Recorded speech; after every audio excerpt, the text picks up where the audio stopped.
Welcome to another episode of Marketing School. I'm Eric Siu. And I'm Neil Patel. And today we're going to talk about what marketing channel is really causing your sales. So this is a problem I hear from a lot of people, and I'll get emails, I'll get Slack messages from people. Eric, how do you go about handling attribution? We're having this attribution problem right now because people have traffic coming from all these different sources everywhere. How do you wrangle all the data to make it, well, really fair for you to assess where you're getting most of your marketing ROI from? So, I mean, I don't know if we want to jump straight into solutions. Do you have any thoughts around it before we do?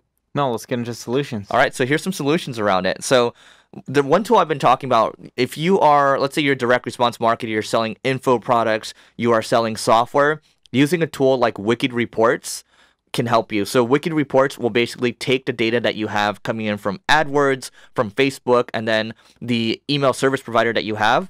And an easy way to describe this is an example. So let's say, for example, I am paying money on Facebook for an email. And basically, I'm also, paying money on AdWords and YouTube as well. What Wicked Reports will do is they're going to find out exactly when that lead opted in, when they took actions on the website, and then maybe 6 or 7 months down the road, how profitable that lead became. So it's not just, last click attribution. You are looking at the entire funnel and the entire life cycle of that lead. Wicked Reports is actually tracking the whole thing. And that's not the end-all be-all solution. This is just a simple solution for a lot of you that are doing info products or affiliate marketing or doing software marketing as well. It also tracks CallRail too. Yeah, Google Analytics also has multi-channel attribution. It's a free tool. You guys can use it. Most of you guys don't customize or set up Google Analytics. There's a lot of articles online, like if you just Google, Google Analytics multi-attribution, how to set it up, how to use it, it'll walk and break you down, or it'll walk you through and break down everything you need so that way you can get the most out of GA. In addition to that, when you're thinking about multi-touch attribution, you're going to find that some channels drive majority of your revenue, and you're just gonna be like, oh, these other channels suck. I see very little revenue coming from them. But you had to keep in mind, marketing is all about the rule of 7. Someone sees you 7 times, they're much more likely to convert into a customer. I bet if Eric looked at his GA or whatever tool he's using for reporting, because I bet it's the same as me, in which if he looks at the stats from videos and how many sales are being generated from his videos or how many leads, it's very little. But if you look at what people are seeing, because I bet you the videos are somewhere middle of the funnel, yes, they're not coming for first seeing the videos, right? Finding it on YouTube or Google or whatever it may be, but they land on the site, they may read some articles, they may come back, they may end up watching one of his videos on his site or the social web, they build that personal connection with Eric, and then later they may come back through Google AdWords or whatever it may be and then convert into a customer.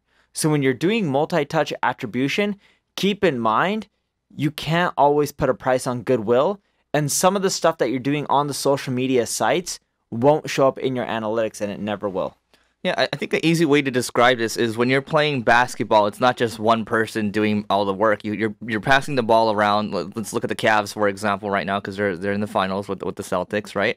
And people need to get LeBron the ball, but there's got to be ball movement, right? So there's assisted conversions all the time that you should be looking at in Google Analytics. Now, what you can do, and Neil's right, you can't track everything. For example, it's really hard for us to attribute, podcasts. Did you listen to a podcast and did you also watch a video as well, and then did you take this action? You're not going to be able to get that granular, but you can also use a tool called segment.io. Segment will basically take a lot of your data points that you have together and basically push it into your CRM. So there's a lot of fragmentation with all these different tools right now. People are using different sales stacks, different marketing stacks out there, but check out segment.io. It might actually help what you're trying to do. Show it to your developers, and then from there it might make your life a lot easier because it can push a lot of this data into analytics. It can push it into your email service provider as well. Neil, anything else? No, that's it for mine. All right, so that's it for today, but go check out our marketing tools to grow your business at singlegrain.com/giveaway, and we'll see you tomorrow.